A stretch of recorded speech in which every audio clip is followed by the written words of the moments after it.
नमस्कार बच्चों, मैं डॉक्टर चुन्नन कुमारी आरपीएस कॉलेज चकियाज महनार आज की हिंदी कक्षा में आप सबका स्वागत करती हूं। आज मैं बिहार बोर्ड 12वीं की पुस्तक दिगंत भाग 2 में संकलित बातचीत शीर्षक निबंध के लेखक बाल कृष्ण भट्ट के जीवन वृत्त पर चर्चा करूंगी। तो आइए बाल कृष्ण भट्ट के विषय में जानते हैं। हिंदी के प्रमुख पत्रकार एवं निबंधकार बाल कृष्ण भट्ट का जन्म 23 जून 1844 ईस्वी में प्रयाग के एक प्रतिष्ठित परिवार में हुआ था। इनके पिता का नाम बेनी प्रसाद भट्ट एवं माता का नाम पार्वती देवी था। इनके पिता एक व्यापारी थे एवं माता एक सुसंस्कृत महिला थी। सुसंस्कृत मतलब विदुषी महिला थी, जिन्होंने बाल कृष्ण भट्ट के मन में अध्ययन की रुचि एवं लालसा जगाई। इनका निवास स्थान इलाहाबाद उत्तर प्रदेश था, अर्थात वे इलाहाबाद उत्तर प्रदेश के रहने वाले थे। इन्होंने प्रारंभ में संस्कृत का अध्ययन किया तथा सन 1867 ईस्वी में प्रयाग के मिशन स्कूल में एंट्रेंस की परीक्षा दी। इन्होंने सन 1869 ईस्वी से 1875 ईस्वी तक प्रयाग के मिशन स्कूल में अध्यापन का कार्य किया। सन 1885 ईस्वी में प्रयाग के CAB स्कूल में संस्कृत का अध्यापन किया। सन 1888 ईस्वी में प्रयाग की कायस्थ पाठशाला इंटर कॉलेज में अध्यापक नियुक्त हुए, किंतु अपने उग्र स्वभाव के कारण इन्हें नौकरी छोड़नी पड़ी। उग्र स्वभाव अर्थात अपने मुखर व्यक्तित्व के कारण इनको अपनी नौकरी छोड़नी पड़ी। इसके बाद ये लेखन कार्य में लग गए। पिता के मृत्यु के बाद इन्हें विषम परिस्थितियों का सामना करना पड़ा। जीविकोपार्जन के लिए इन्होंने कुछ समय तक व्यापार भी किया, किंतु उसमें इनकी रुचि न होने के कारण ये असफल रहे। अब हम उनकी साहित्यिक विशेषताएं के विषय में जानते हैं, प्रवृत्तियों के विषय में जानते हैं। तो आइए देखते हैं।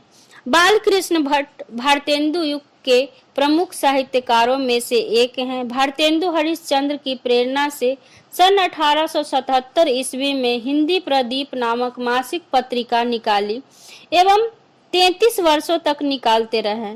इन्होंने हिंदी वर्धनी नामक सभा की स्थापना की। ये आधुनिक हिंदी साहित्य को अपने प्रतिभाशाली व्यक्तित्व एवं लेखन से एक नई दिशा प्रदान की। इस युगांतकारी कार्य में भारतेंदु हरिश्चंद्र, प्रताप नारायण मिश्र, प्रेमघन, राधाचरण गोस्वामी जैसे अनेक महान साहित्यकार उनके साथ थे। जितने भी मैं महानुभावों को नाम ली हूँ वे सभी भारतेंदु युग के प्रमुख कवि एवं साहित्यकार या लेखक थे। बाल कृष्ण भट्ट अपने युग के सक्रिय, मुखर और निष्ठा के साथ साहित्य सेवा करते रहने वाले साहित्यकार थे। हिंदी की आधुनिक आलोचना के प्रवर्तकों में उनका प्रमुख स्थान है। डॉक्टर रामविलास शर्मा उनके विषय में लिखते हैं, उनकी वास्तविक प्रतिभा एक अध्ययनशील, विद्वान और तीक्ष्ण बुद्धि आलोचक की है। उन्हें आधुनिक हिंदी आलोचना का जन्मदाता कहना अनुचित न होगा। धर्म और दर्शन को सामाजिक विकास की कसौटी पर कसकर बाल कृष्ण भट्ट ने प्रगतिशील आलोचना की नींव डाली। भारतेंदु युग के निबंध लेखकों में भट्ट जी का सर्वोच्च स्थान है। उन्होंने पत्र, नाटक, काव्य, निबंध, उपन्यास, आलोचना, अनुवाद आदि विधाओं से हिंदी साहित्य की सेवा की।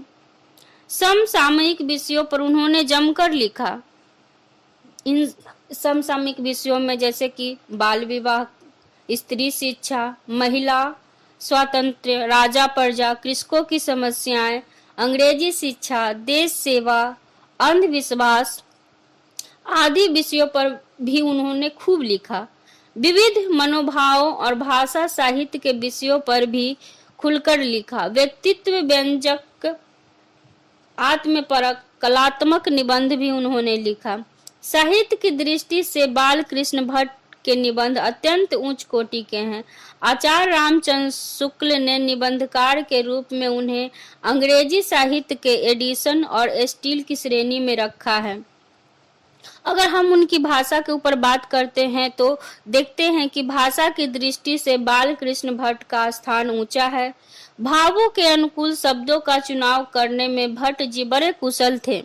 उनके गद्य की भाषा और कला की जड़ें अपने परिवेश और यथार्थ से प्रभावित थी। उनकी भाषा में लोक व्यवहार के शब्द पूर्वीपन के साथ संस्कृत के तत्सम शब्दों, उर्दू, फारसी, एंग्लो भाषीय शब्दों का प्रयोग हुआ है। उनकी भाषा शैली में व्यंग्यात्मकता के साथ विचारों की गहनता एवं गंभीरता भी है। अब हम उनकी रचनाओं के विषय में जानते हैं कि उन्होंने क्या लिखा। तो सबसे पहले हम उपन्यास के विषय में देखते हैं कि उनके प्रमुख उपन्यास कौन कौन से हैं। बाल कृष्ण भट्ट ने जो रचनाएं की हैं उसमें प्रमुख उपन्यासों की चर्चा हम करते हैं। तो उनके प्रमुख उपन्यास हैं रहस्य कथा, नूतन ब्रह्मचारी, 100 अजान, एक सुजान, गुप्त बैरी, रसातल यात्रा, उचित दक्षिणा, हमारी घड़ी, सद्भाव का अद्भाव आदि उनके प्रमुख उपन्यास हैं। अब हम उनके नाटक पर बात करते हैं कि उनके प्रमुख नाटक कौन कौन से हैं। पद्मावती नाटक, वेनिसहार नाटक, शिशुपाल वध, नल दमयंती, रेल का विकट खेल, वृहन्नला, मेघनाथ वध, चंद्रसेन, सीता वनवास, पतित पंचम, बाल विवाह आदि उनके प्रमुख नाटक हैं। उन्होंने प्रहसनों की भी रचना की है। तो हम देखते हैं कि उनके कौन कौन से प्रहसन हैं। जैसा काम वैसा परिणाम, नई रोशनी का विष, आचार विडंबन आदि उनके प्रमुख प्रहसन हैं। निबंध अगर हम उनके निबंधों के ऊपर चर्चा करते हैं तो उन्होंने 1000 के आसपास निबंध लिखे, जिनमें 100 से ऊपर बहुत महत्वपूर्ण निबंध है। भट्ट निबंध माला नाम से 2 खंडों में एक संग्रह उनका प्रकाशित है। यह प्रस्तुत बातचीत शीर्षक निबंध उनके निबंधकार व्यक्तित्व का प्रतिनिधित्व करता है। प्रस्तुत निबंध भट्ट जी के बारे में ऊपर कही गई बातों को सहज ही पुष्ट और प्रामाणिक करता है। अगली कक्षा में हम लोग बातचीत शीर्षक निबंध के विषय में जानेंगे कि बातचीत शीर्षक निबंध में बाल कृष्ण भट्ट ने क्या कहना चाहा है इस शीर्षक के माध्यम से।